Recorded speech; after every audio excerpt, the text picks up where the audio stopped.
And we're back with Greenberg News and your host, Brian Greenberg, on WNJC 1360 AM. Wrapping up 19 years in broadcasting on Greenberg News. And because we get people like Jamie Peretz, founder of To My Career, a college-to-career advisory service that to assist ambitious college students. Are there still ambitious college students out there?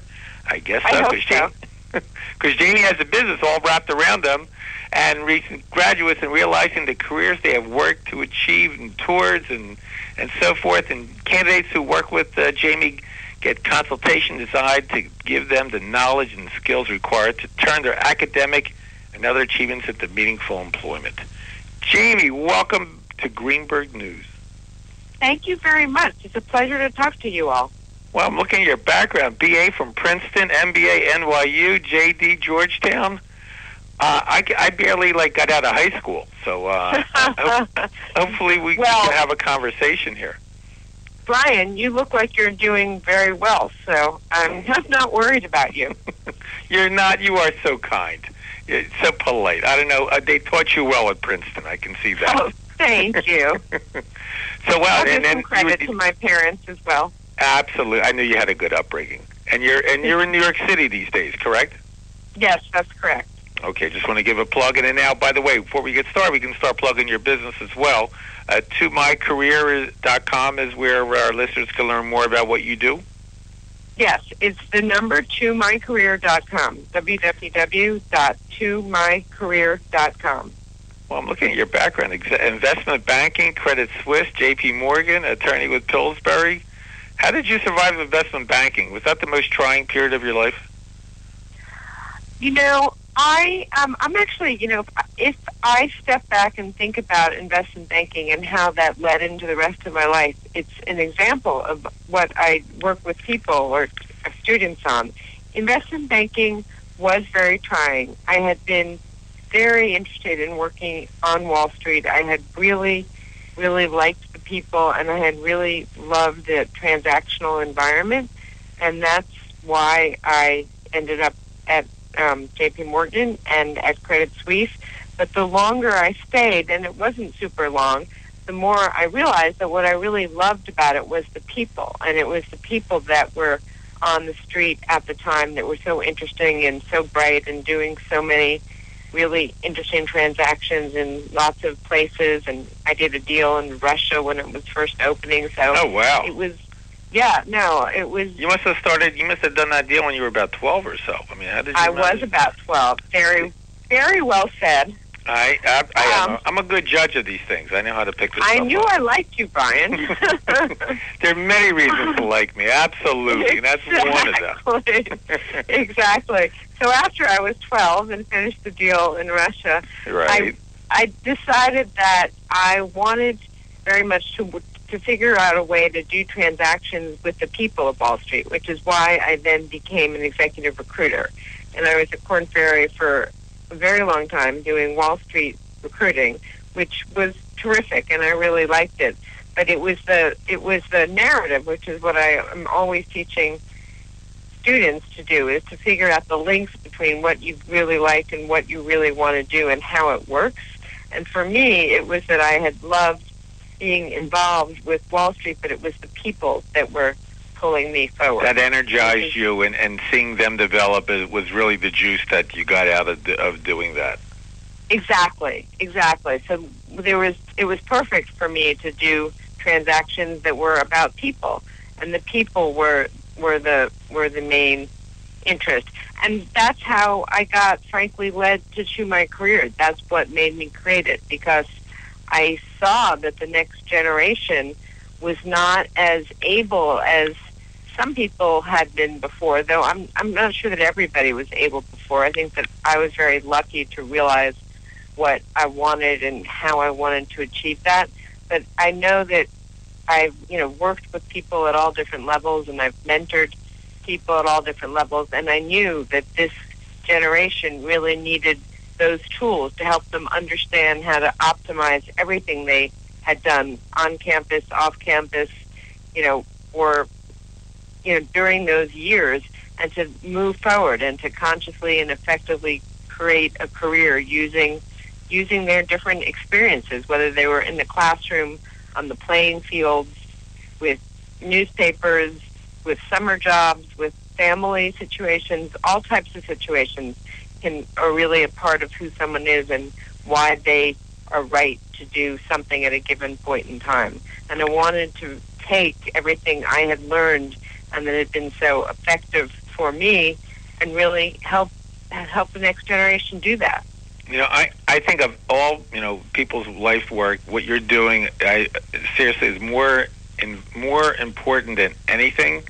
When I see young people today, and let's say if I'm at a restaurant and there's a college graduate waiting on me, I feel such deep sadness that because these are people who've incurred all this debt, and now they're bussing a table where you do not need a college degree to do that. And it's just like we're raising a generation of people who were that will never escape the debt that they've encumbered, and are just sort of floundering out there, and it's right. It's tragic. Right, but what isn't? I agree that what has happened with some people is tragic, but what is not tragic is that there is a way to take all of their different experiences and help fashion a next step forward. So if someone ended up in a restaurant and that's not where they want to be, maybe it's teaching them that they want to learn about hospitality and they want to either work with restaurants or hotels, and it's also a people business, but it's a broader business. It's a big business right now, and hospitality is huge, and you can do that in lots of parts of the world and lots of parts of the world. Jamie, you raise a great point of how you get students, young people, utilize their skills, and I see that too. It doesn't seem like they make that connection that how skills and experiences translate to the real world. Why is that? Why don't young people grasp or see that vision? Is it just because they've been too sheltered or something, or?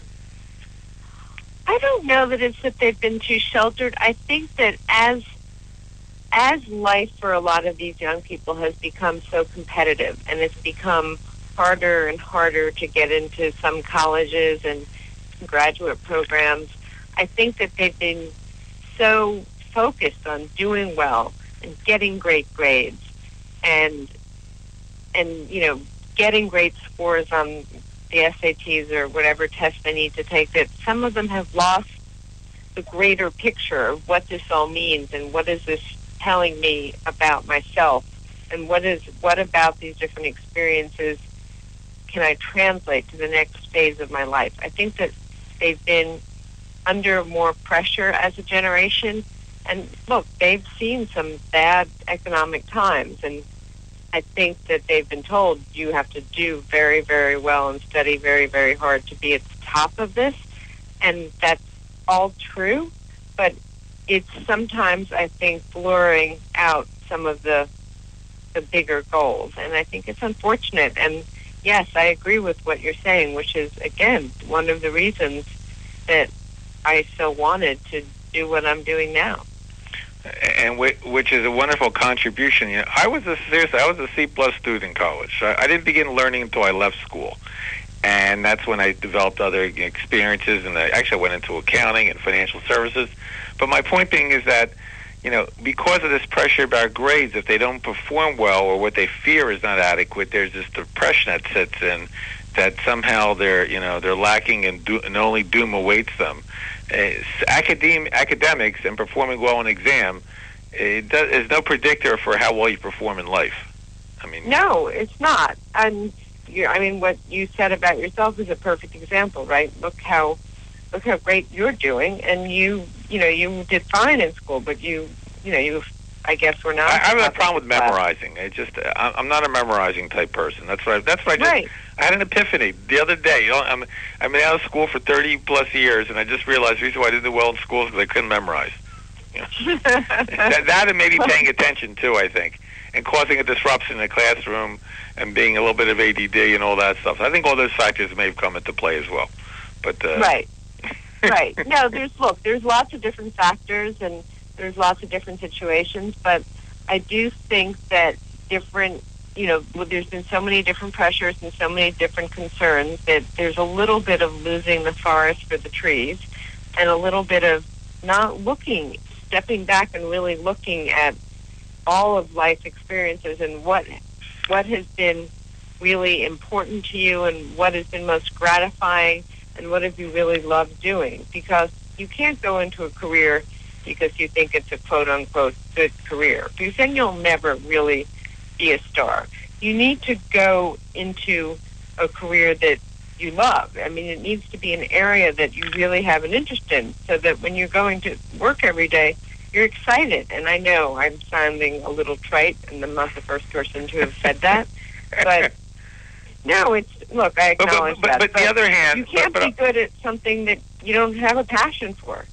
Yeah, but when you're 18 to 21 or something and you haven't really done anything, how do you think you have a passion for anything? I mean, other than drinking and taking drugs. I mean, it's a passion they learn about, or whatever, and women and the opposite sex. But right. I mean, that's really for up to that point, that's their experience. And well, but you can look. You can have. I think many kids do. You can love everything you just said, but you can also think, oh, wow, you know what? I'm really interested in following politics, and I think it's really interesting who's being elected and who's not. And it's not that that you want to be, well, maybe, God forbid, a politician, but it's not that you want to be a politician. It's that you want to be involved in process, and you want to be involved in big picture, and you want to be involved in events as they unfold. And that could go, it could go into politics, it could go into news, it could go into policy. There's a lot of ways that interest can go, but it's at least stepping back a little bit and acknowledging where your interests are and trying to figure out what else that you've done is aligning with those interests. So if you know that, for example, what you just said, if with politics, you don't know that you like politics, but you might know that you really like being in a situation where you're working with lots of people. So for you, working at a company where you're in a cubicle all day doing research isn't going to work. No. Because right? So it's... And actually, being in the corporate world didn't work for me either. But full disclosure, I ran for state office in New Jersey, state assembly. So fortunately, I did not. Yeah, absolutely. And mayor of my town as well, Cherry Hill, and a different number of years back. And fortunately, on both occasions, I was not successful because government is really based on the Sopranos. That's how government is run today. And if I didn't play ball, which I wouldn't not have, I would have been rubbed out quite easily. So fortunately, as I said, I was not successful. That period of delirium is over, and I've now, I've come to move on to things that have more productive use with my life.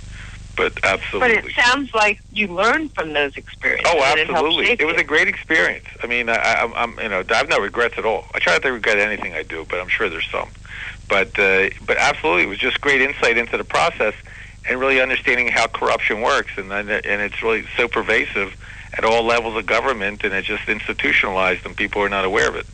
So, and it's anything you do. Anytime there's a contract that goes out, anytime government spends money, it goes to people, friends of government, and how they get there. They contribute money to the powers that be, and it's just like and that's why we're in the mess we're in, because it's spun way out of control.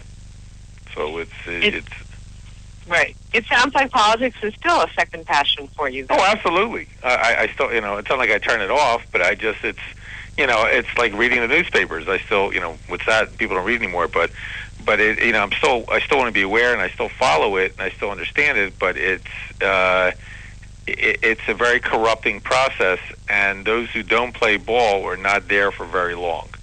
That's just the way it works, and in every, used to be talk about like Chicago or New York or New Orleans or whatever, Louisiana. It's everywhere. In every town, wherever money is spent, somebody is benefiting by their connections to the government. and that's how it works. And you and I, the taxpayer, we get stuck with the bill for that. Except now the bill is too big, and we got a problem. So that's why I become an anarchist. I don't believe in any form of government. It's like there's corruption involved whenever people get together. Look at any private organization. It could be nonprofit. It could be whatever. There's someone profiting, utilizing that organization for their own benefit, not for the intent. It's human nature. Right. So I become a student of human nature. I don't take it personally. I don't get angry. It's just that's the way human beings are. Well, just to think about that for another second, this is, in some ways, it's related to what I'm saying, right? Because human nature is that people have an interest or a passion for something, and if you can take that part of your nature and frame it in a way that will only help you in a career, then you're ahead of the game. You're absolutely. Absolutely. Right? I enjoy what you're 100%, and because of what I do with people start at what's accounting, but I don't do taxes. I engage with people. I mean, my branding is I help people give financial peace of mind. That's what I do between taxes and investments. Because people are so wired today, and that's my comfort. I'm more a therapist than tax preparer or advisor. Right, and there's parts of therapy in what I'm doing as well. So you and I have that in common. Absolutely, we have a lot in common, Jamie. Afterwards, I want to reach out to you. I'd love to work with you. I love what you're doing there. Thank you. I appreciate that. I'm having so much fun. It's been so wonderful to turn my energies towards this generation and to really have the luxury of having a business that's doing this for them, right? Well, as I said, I think this is to plant seeds for, you're planting the acorn seeds, and your real contributions will be felt many, many years from now, and that's the real value of what you're doing, and that's the tremendous impact that you'll have down the road. You're just getting a slice of the taste of your feedback today. It's really years and years from now when they'll really be fully, when it comes to full fruition, that your full benefits will be realized. But with that, we are out of time, Jamie. Real quick, give a plug for your biz and your website, and we're going to work together, you and I. That's a guarantee. Well, thank you. Well, no, I think we've talked about it. I am here to help college students and, frankly, also recent college graduates or even graduate students in helping them really realize the careers that they are most suited for and that they've worked for and that they deserve. And I really and with that, Jamie, I'm afraid we are out of time. Give a plug for your website, please. www.2mycareer.com. Wonderful. Thank you so much, Jamie. It's been a total pleasure, and I will reach out to your publicist, and we'll go from there. Thank you. It was very nice to get to meet you. Pleasure. Likewise. And that wraps up Greenberg News. We are out of time. We got to roll. Thanks for joining us. Good night. Take care, Jamie. Be in touch. Talk to you soon. Have a great week, everybody. Bye-bye.